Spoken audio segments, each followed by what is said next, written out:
Sir, मैं इस engine को ठीक कर सकता हूँ। क्या बकवास कर रहा है ये बच्चा। अब ये इंजन ठीक करेगा? तुम्हें जरा भी अंदाजा है तुम क्या बोल रहे हो? अब मैं अपनी औकात दिखाऊंगा और इस इंजन को ठीक कर दूंगा। साल 2025 का अप्रैल महीना था। पुणे की इलेक्ट्रॉनिक सिटी में वह सुबह कुछ अलग थी। आम दिनों में जहाँ तकनीकी कंपनियों के बाहर कॉफी की खुशबू, कारों की कतारें और कर्मचारियों की हंसी गूंजती रहती थी, उस दिन वहाँ एक अजीब सी खामोशी पसरी हुई थी। सड़क के बीचों बीच कांच और स्टील से बनी एक भव्य इमारत खड़ी थी, जिसका नाम था आर्यावत रोबोटिक्स लिमिटेड। यह वही कंपनी थी जिसने भारत को आर्टिफिशियल इंटेलिजेंस और इंडस्ट्रियल ऑटोमेशन की दुनिया में नई पहचान दी थी।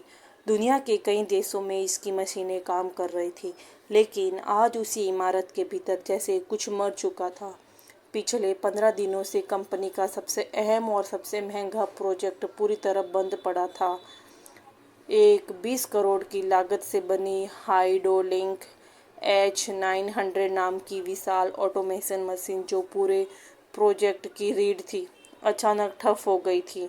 इस मशीन के बंद होते ही पूरी उत्पादन प्रक्रिया रुक गई थी। हर दिन करीब 1.5 करोड़ का नुकसान हो रहा था। 15 दिनों में 25 करोड़ से ज़्यादा का घाटा और उससे भी बड़ा नुकसान कंपनी की साख का था। आज तक आर्यवंत रोबोटिक्स में ऐसा कभी नहीं हुआ था। देश और विदेश से बड़े बड़े इंजीनियर बुलाए जा चुके थे। जर्मनी, जापान और दक्षिणी कोरिया से आई टीमों ने मशीन का हर हिस्सा जांचा। सेंसर बदले गए, वायरिंग दोबारा की गई, सॉफ्टवेयर फिर से डाला गया, लेकिन मशीन टच से मर्ज नहीं हुई। लाल चेतावनी लाइट लगातार जल रही थी, जैसे मशीन चुपचाप कुछ कहना चाहती हो, लेकिन कोई उसकी भाषा समझ नहीं पा रहा हो। इमारत के सबसे ऊपर कांच की दीवारों से घिरे मीटिंग रूम में रोहन मल्होत्रा खड़े थे। लंबा कद, सादी सफ़ेद शर्ट, बिना टाई, आंखों के नीचे नींद की कमी के गहरे निशान। रोहन टेक्नोलॉजी की दुनिया का बड़ा नाम थे। शून्य से इस कंपनी को खड़ा किया था उन्होंने, लेकिन आज उनकी आंखों में आत्मविश्वास नहीं, चिंता और डर साफ दिख रहा था। उन्होंने गुस्से में टेबल पर हाथ मारा और कहा कि 15 दिन हो गए और अभी तक मशीन चालू नहीं हुई। क्या हम बच्चों की तरह कंपनी चला रहे हैं? कमरे में खड़े इंजीनियर सिर झुकाए खामोश थे। एक सीनियर इंजीनियर ने कांपती आवाज़ में कहा कि सर, हमने यह सिस्टम चेक कर लिया है। Sensor, control unit, hydraulic system, software, सब कुछ सही दिख रहा है। दूसरे इंजीनियर ने बताया कि जर्मनी की स्पेशल टीम भी 3 दिन में लगी हुई है, लेकिन असली समस्या पकड़ में नहीं आ रही है। रोहन ने गहरी सांस ली। गुस्सा अब चिंता में बदल चुका था। उन्होंने सख्त लहजे में कहा कि आज पूरा सिस्टम फिर से शुरू से चेक होगा और शाम तक रिपोर्ट चाहिए। मीटिंग खत्म हुई। रोहन थके हुए कदमों से लिफ्ट की ओर बढ़े और नीचे आए। जैसे ही वह गेट के पास पहुंचे, उसकी नज़र फुटपाथ पर बैठे एक लड़के पर पड़ी। उम्र करीब 15 साल, फटे हुए कपड़े, घुटनों तक जमी धूल, एक हाथ में जूते चमकाने का ब्रश और दूसरी तरफ पॉलिश की बोतल। वह जूते पॉलिश कर रहा था, लेकिन उसकी आंखें जूतों पर नहीं थी। वह सामने खड़ी आर्यवंत रोबोटिक्स की ऊंची इमारत को लगातार देख रहा था, जैसे उस कांच के भीतर उसका कोई सपना कह दो। उस लड़के का नाम विराज था। रोहन ने उसे बस एक नज़र देखा और फिर आगे बढ़ गए। उन्हें क्या पता था कि यही लड़का कुछ ही घंटों बाद उसकी ज़िंदगी का सबसे बड़ा मोड़ बनने वाला है। विराज हर दिन यहाँ आता, सुबह जूते पॉलिश करता, दोपहर में चाय वाले की मदद करता और शाम को फिर इसी जगह बैठ जाता। लेकिन वह बाकी बच्चों जैसा नहीं था। उसकी नज़रें हमेशा कंपनी के मशीन सेक्शन की ओर टिकी रहती। आज भी अंदर इंजीनियरों की भाग दौड़ चल रही थी। अलार्म की आवाज़ें गूंज रही थी। लाल चेतावनी लाइट अब भी जल रही थी। विराज ने धीरे से खुद से कहा कि 15 दिन से मशीन बंद है, लेकिन ये लोग गलत जगह देख रहे हैं। असली समस्या तो बैकअप यूनिट में है। उसकी आवाज़ इतनी धीमी थी कि कोई सुन नहीं सकता, लेकिन उसका दिमाग बहुत तेज चल रहा था। उसे पता था कि कोई उसकी बात नहीं सुनेगा, क्योंकि दुनिया जूते पॉलिश करने वाले बच्चों की बात नहीं सुनती। किसी को नहीं पता था कि यह बच्चा दिन में सड़क पर बैठता है और रात में मशीनों से बातें करता है। किसी को नहीं पता था कि उसकी जिंदगी कितनी खामोशी में लड़ रही है। विराज इमारत को देखते हुए मन ही मन बोला कि काश उसे बस 10 मिनट मिल जाए, सिर्फ 10 मिनट। वह इस मशीन को ठीक कर सकता है, लेकिन किस्मत हर किसी को मौका सीधे नहीं देती। अक्सर वह पहले इम्तिहान लेती हैं और विराज का इम्तिहान अब शुरू होने वाला था। जैसे किस्मत ने हम लोगों का भी इम्तिहान लिया है। आप लोग बिल्कुल भी हमारा वीडियो वॉच नहीं करते और हमें और विराज का इम्तिहान अब शुरू होने वाला था। विराज के लिए वह इमारत सिर्फ कांच और स्टील का ढांचा नहीं थी, वह उसके लिए एक सवाल थी, एक चुनौती थी और कहीं न कहीं एक सपना भी। दिन भर सड़क किनारे बैठकर जूते पॉलिश करते हुए भी उसका मन वहीं अटका रहता था। ब्रश उसके हाथ में चलता रहता, लेकिन दिमाग मशीनों के भीतर घूमता रहता। लोग आते जाते जूते चमकाते और चले जाते, कोई उसके चेहरे की तरफ ठीक से देखता भी नहीं था। सबके लिए वह बस एक गरीब बच्चा था, जिसे दिन के अंत में कुछ सिक्के मिल जाए वह काफ़ी था। शाम ढलते ही जब दफ्तरों की लाइटें जल उठती तो कर्मचारी अपने घरों की ओर लौटने लगते, तब विराज भी अपना छोटा सा सामान समेटता। अपने कदम तेज नहीं होते, लेकिन मन में एक बेचैनी रहती। उसे जल्दी थी, क्योंकि रात का उसका असली स्कूल होती थी। वह स्कूल जहाँ किताबें नहीं थी, ब्लैक बोर्ड नहीं था, लेकिन मशीनें थी, जंग लगे औजार थे, तेल की गंध थी और एक बुढ़ा आदमी था जो उसकी जिंदगी का सबसे बड़ा गुरु था। वह बुढ़ा आदमी विराज का नाना था। शहर के एक पुराने मोहल्ले में तंग गलियों के बीच उसका छोटा सा गैराज था। टीन की छत, दीवारों पर जमी ग्रीस, कोनों में पड़े टूटे पंखे, पुराने जनरेटर और अर्ध खुले स्कूटर। बाहर से देखने वाला कोई भी आदमी कह देता कि यह जगह कबाड़ से भरी है, लेकिन विराज के लिए ये जगह किसी मंदिर से कम नहीं थी। यही उसने मशीनों की भाषा सीखी थी। नाना कभी इसी आर्यवंत रोबोटिक्स के सीनियर इंजीनियर हुआ करते थे। वे उन दिनों के गवाह थे जब रोहन मल्होत्रा एक छोटे से कमरे में बैठकर कंपनी का सपना करते थे।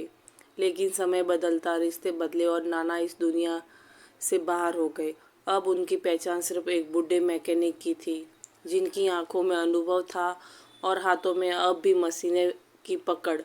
रात को गैराज का दरवाज़ा आधा बंद होता, बाहर की आवाज़ें धीमी पड़ जाती और भीतर सिर्फ औजारों की खनक सुनाई देती। नाना किसी पुराने मोटर को खोलते और विराज ध्यान से देखता।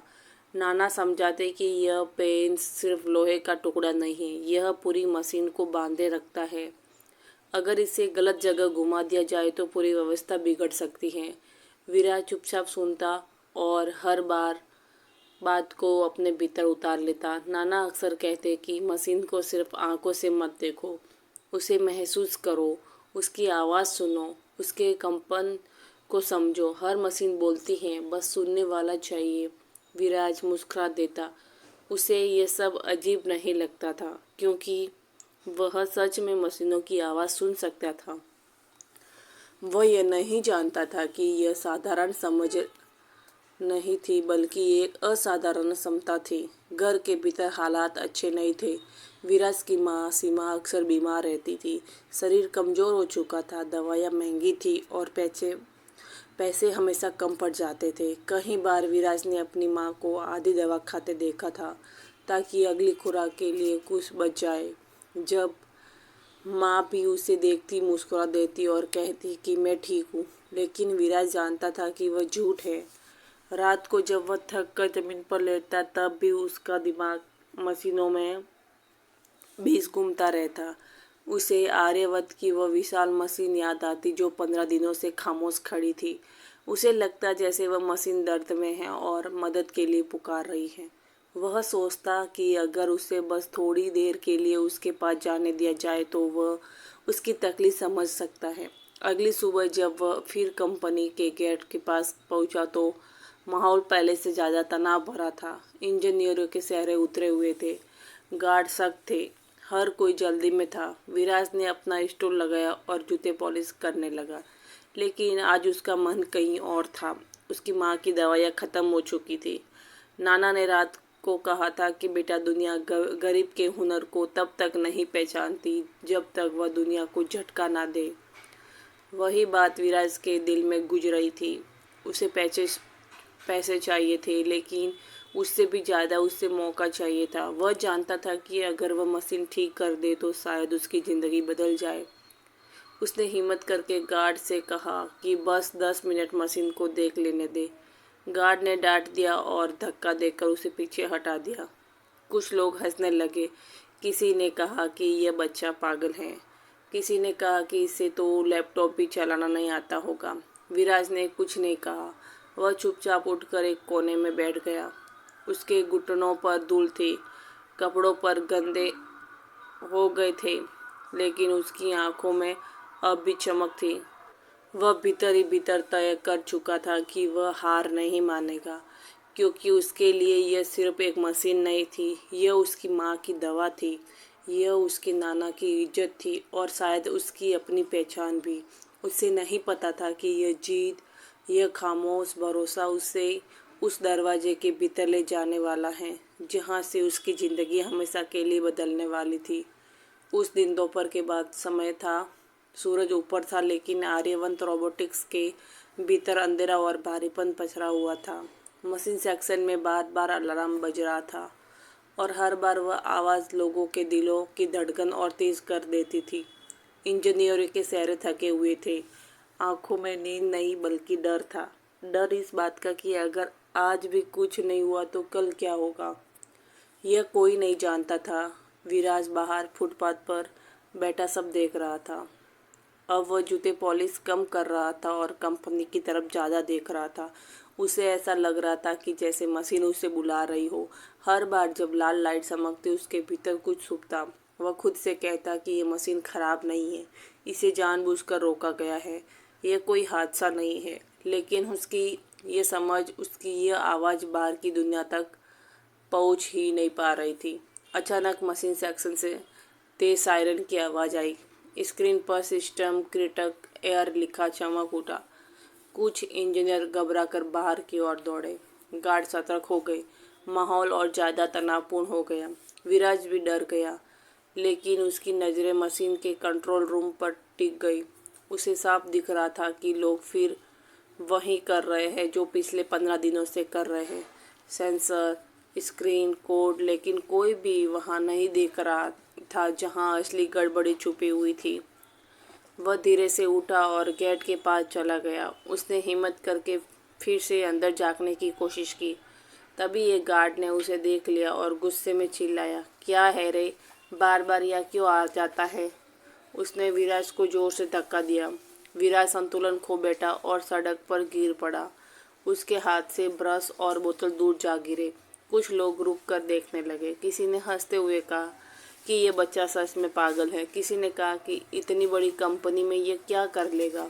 विराज उठा, कपड़े की धूल झाड़ी और चुपचाप वापस अपने कोने में बैठ गया। उसकी आंखों से आंसू निकल आए, लेकिन उसने उन्हें जल्दी से पोंछ लिया। उसे रोना नहीं था, उसे बस एक मौका चाहिए था। वह जानता था कि अगर वह अंदर गया और सही जगह दिखा दी तो सब बदल सकता है, लेकिन वह यह भी जानता था कि उसकी शक्ल, उसके कपड़े और उसका पैसा उसके सबसे बड़े दुश्मन हैं। शाम ढलने लगी थी। रोहन मल्होत्रा थके हुए कदमों से बाहर आए। सिर भारी था, आंखें जल रही थी। 15 दिनों की नींद एक साथ उतर आई थी। जैसे ही वह गेट के पास पहुंचे, उनकी नज़र फिर उसी लड़के पर पड़ी। वही लड़का जो सुबह से वहीं बैठा था। अब वह चुपचाप ज़मीन पर बैठा था। उसके पास कोई ग्राहक नहीं था। ब्रश एक तरफ पड़ा था, लेकिन उसकी नज़रें बस अब भी कंपनी के भीतर थी। रोहन कुछ पल रुके। उन्हें नहीं पता क्यों, लेकिन उस लड़के की आंखों में उन्हें कुछ अलग दिखा। कोई लालच नहीं, कोई चालाकी नहीं, सिर्फ एक बेचैन सच्चाई। उन्होंने गार्ड से पूछा कि ये लड़का यहाँ बार बार क्यों आता है। गार्ड जुझला कर कहा कि सर, यह कहता है कि मशीन ठीक कर देगा, मशीनों की तरह घूरता रहता है। मैंने इसे कई बार भगाया है। रोहन ने विराज की तरफ देखा। विराज ने नज़रें झुका ली। कुछ सेकंड की खामोशी के बाद रोहन ने पूछा कि तुम मशीन को इतना ध्यान से क्यों देखते हो। विराज की आवाज़ बहुत धीमी थी, लेकिन शब्द साफ थे। सर, मुझे मशीनें पसंद है। रोहन ने हल्की सी हंसी के साथ कहा कि मशीनें और तुम जूते पॉलिश करते हो, ये करोड़ों की मशीनें हैं।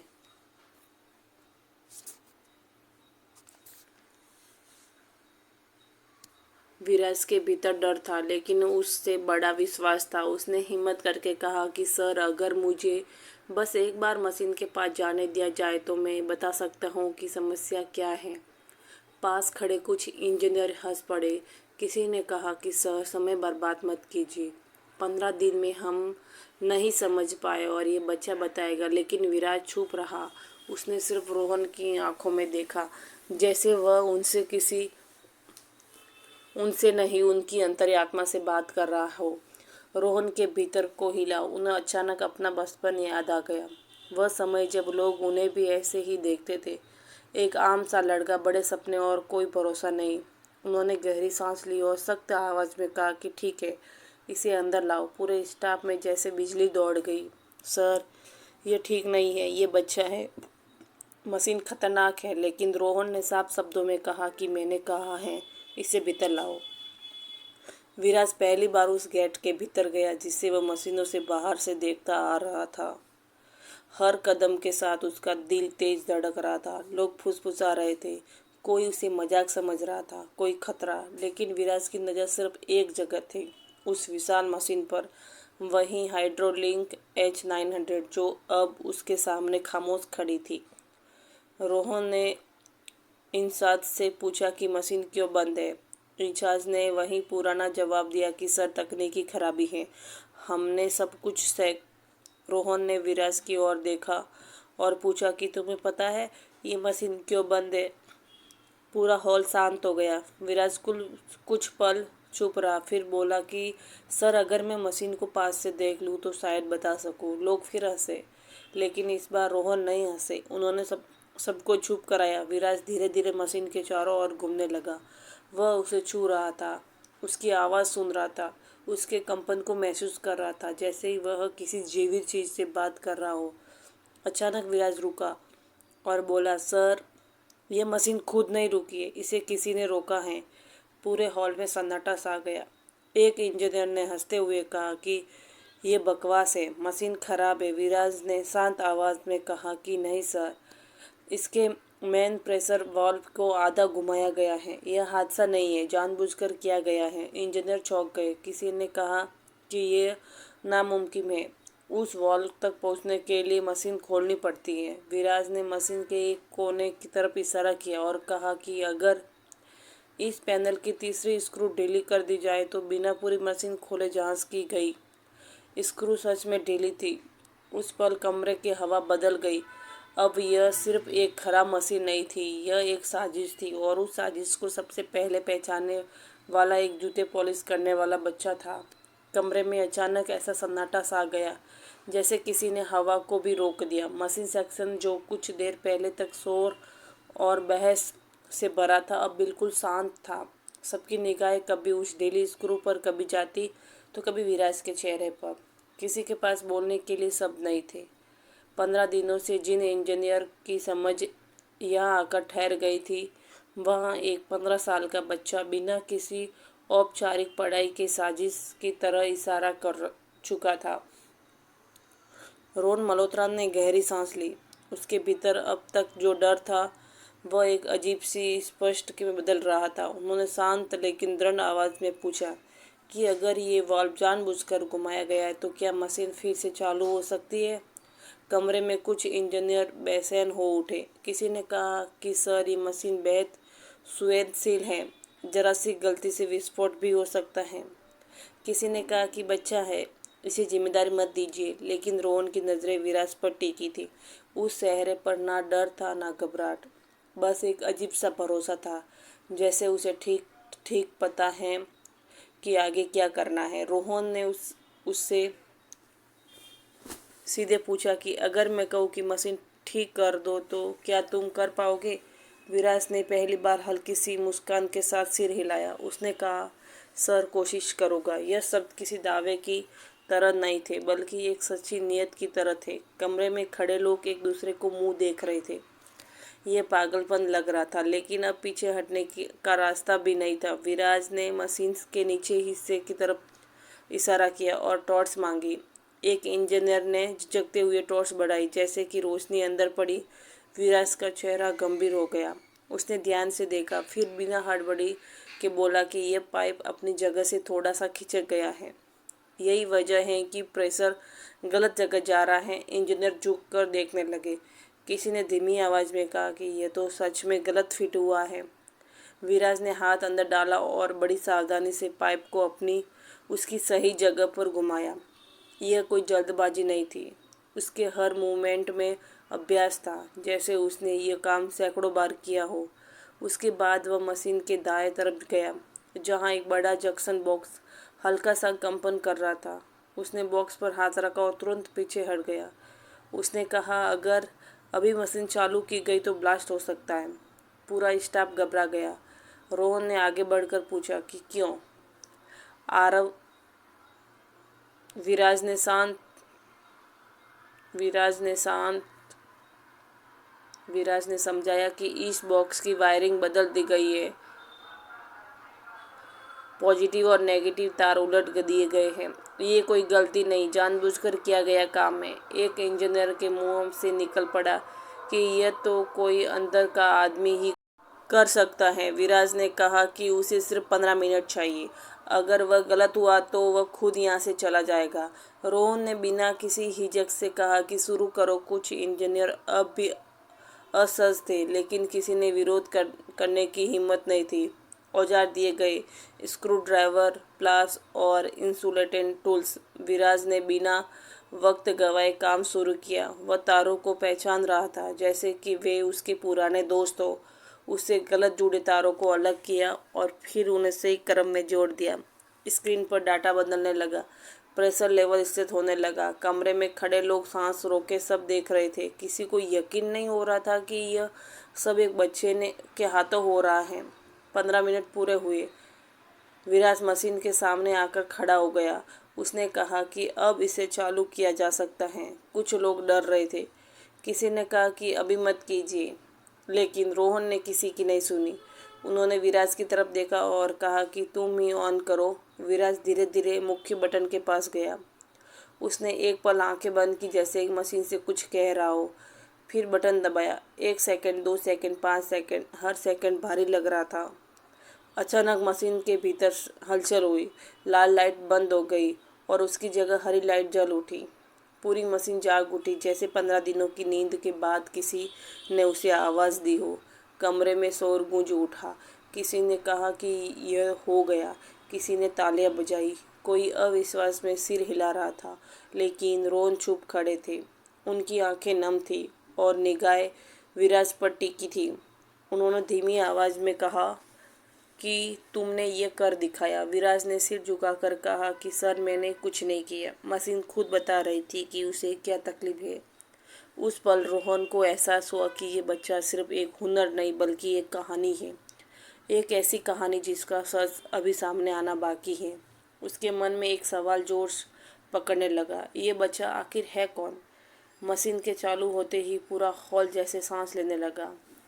15 दिनों से जो तनाव हवा में जमा था, वह एक झटके में टूट गया। इंजीनियर एक दूसरे की तरफ देख रहे थे। कोई हंस रहा था, कोई यकीन नहीं कर पा रहा था कि कुछ लोग तालियां बजा रहे थे, कुछ मोबाइल निकालकर वीडियो बनाने लगे थे। लेकिन इस सारे शोर में बीच रोहन मल्होत्रा बिल्कुल शांत खड़ा। उसकी नज़रें किसी मशीन पर नहीं, उस दुबले से बच्चे पर टिकी थी, जिसने अभी अभी उनकी कंपनी नहीं बल्कि उनका भरोसा जगा दिया था। विराज थोड़ा घबराया हुआ था। उसने कभी इतने लोगों के सामने कुछ नहीं किया था। उसे समझ नहीं आ रहा था कि वह खुश हो या डरा हुआ हो। वह बस वहीं खड़ा था, सिर थोड़ा झुका हुआ, जैसे उसने कोई बहुत बड़ा काम नहीं, बस अपना कर्तव्य निभाया हो। रोहन धीरे धीरे उसके पास आए। उनकी आवाज़ बस सख्त नहीं थी, उसमें एक अजीब सी नरमी थी।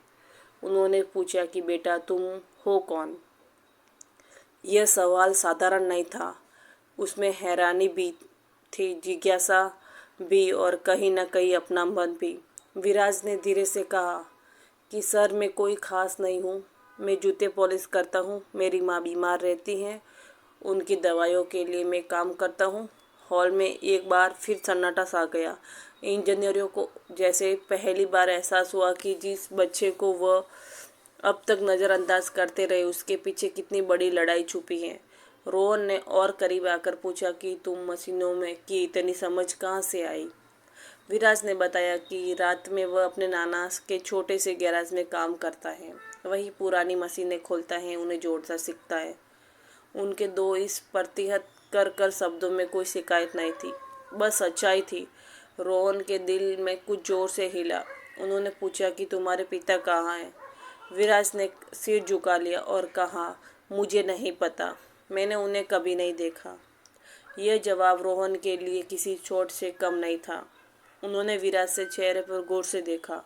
उसकी आंखें, उसकी नाक, उसका बोलने का तरीका, सब कुछ उन्हें जाना पहचाना सा लग रहा था। एक पुरानी याद जिन्हें उन्होंने सालों पहले दबा दिया था, अब अचानक सामने खड़ी थी। रोहन ने धीमी आवाज में पूछा कि तुम्हारी माँ का क्या नाम है। विराज ने कहा, सीमा। पूरा नाम सीमा शर्मा। यह सुनते ही रोहन का चेहरा सफ़ेद पड़ गया। उसकी सांस कुछ पल के लिए अटक गई। सीमा शर्मा वही नाम था जिसने उन्हें 15 साल पहले एक गलतफहमी में रिश्ता तोड़ लिया था। वह वक्त, वह झगड़ा, वह दूरी, सब कुछ एक साथ उनकी आंखों के सामने घूम गया। उन्होंने कांपती आवाज़ में पूछा कि तुम्हारी उम्र कितनी है। विराज ने कहा, 15 साल। वही उम्र, वही समय, वही कहानी। रोहन वहीं कुर्सी पर बैठ गए। उसके हाथ कांप रहे थे। उन्होंने लगभग फुसफुसाते हुए पूछा कि क्या तुम्हारी माँ ने कभी तुम्हारे पापा की तस्वीरें दिखाई। विराज ने कहा, नहीं, माँ कहती है कि कुछ तस्वीरें खो गई और कुछ उन्होंने खुद फाड़ दी। अब रोहन को किसी सबूत की ज़रूरत नहीं थी। उनके सामने खड़ा बच्चा उनका अपना बेटा था, जिसे किस्मत ने 15 साल बाद उसके सामने ला खड़ा किया था। वह भी ऐसे हालात में जहां उन्होंने उनकी काबिलियत को पहले ही देख लिया था। रोहन की आंखों से आंसू बह निकले। उन्होंने अचानक विराज को अपने सीने से लगा लिया। विराज घबरा गया। उसने कभी किसी अमीर आदमी को यूं रोते नहीं देखा था। रोहन ने टूटती हुई आवाज़ में कहा कि बेटा, मुझे माफ़ कर दो, मुझे नहीं पता था, मैंने तुम्हें खो दिया था। हॉल में खड़े लोग दंग रह गए। फुसफुसाहट फैल गई। क्या ये बच्चा मालिक का बेटा है। विराज पीछे हट गया। उसके लिए ये सब बहुत बड़ा था। उसने डरते हुए कहा कि सर, ऐसा मत कहिए, हम बहुत गरीब हैं, मेरी माँ बहुत तकलीफ में है। रोहन ने उसका चेहरा दोनों हाथों में लिया और कहा कि गरीबी किसी रिश्ते की नहीं बदलती। अगर तुम मेरे बेटे हो तो तुम्हें आज सिर्फ एक मशीन नहीं, मेरी पूरी जिंदगी ठीक कर दी है। अगले दिन डीएनए जांच हुई। सच सामने आया। विराज रोहन मल्होत्रा का ही बेटा था। खबर पूरे ऑफिस में फैल गई। वही बच्चा जिसने कंपनी को बचाया था, अब उसी कंपनी के मालिक का खोया हुआ वारिस था। रोहन उसी शाम विराज को लेकर उसके घर पहुंचे। तंग गली, छोटा सा कमरा, दरवाजे के पास रखा जूते पॉलिश का डिब्बा। रोहन का दिल भर आया। भीतर सीमा बैठी थी, कमजोर शरीर लेकिन आंखों में वही सादगी। रोहन ने उन्हें देखा और टूट गए। उन्होंने माफ़ी मांगी। सीमा की आंखें भर आई, लेकिन उसने शिकायत नहीं की, बस थकान थी। उन्होंने कहा, अब देर हो चुकी है, लेकिन शायद किस्मत ने अब सही समय सुना है। सीमा का इलाज शुरू हुआ। नाना को कंपनी में सम्मान के साथ वापस लाया गया। विराज का दाखिला अच्छे स्कूल में हुआ, लेकिन सबसे बड़ी बात यह थी कि विराज की पहचान अब सिर्फ एक जूते पॉलिश करने वाले बच्चे की नहीं रही। वह एक बेटा था, वह एक हुनरमंद दिमाग था, एक भविष्य था। विराज आज भी मशीनों के पास खड़ा होकर उन्हें सुनता है। फ़र्क सिर्फ इतना है कि अब लोग उसकी बात सुनते हैं। रोहन जब भी उसे काम करते देखते तो मन ही मन कहते हैं कि काश मैंने उसे कभी खोया ही ना होता। लेकिन विराज मुस्कुरा कर कहता है, अगर मैं खोया ना होता तो शायद मुझे मशीनों की दुनिया नहीं मिलती और शायद मैं आपको कभी वापस नहीं पाता। कभी कभी ज़िंदगी पहले हमें तोड़ती है, फिर जोड़ती है, लेकिन जब जोड़ती है तो इतनी खूबसूरती से कि पुराने सारे दर्द भी किसी इनाम जैसे लगते हैं। दोस्तों, अगर ये कहानी आपको दिल को छू गई हो तो कमेंट में ज़रूर बताइए, और यह भी लिखिए कि आप ये कहानी भारत के किस कोने से सुन रहे हैं, क्योंकि शायद कहीं ना कहीं किसी फुटपाथ पर बैठा कोई और विराज भी अपनी किस्मत का इंतज़ार कर रहा होगा। Thank you.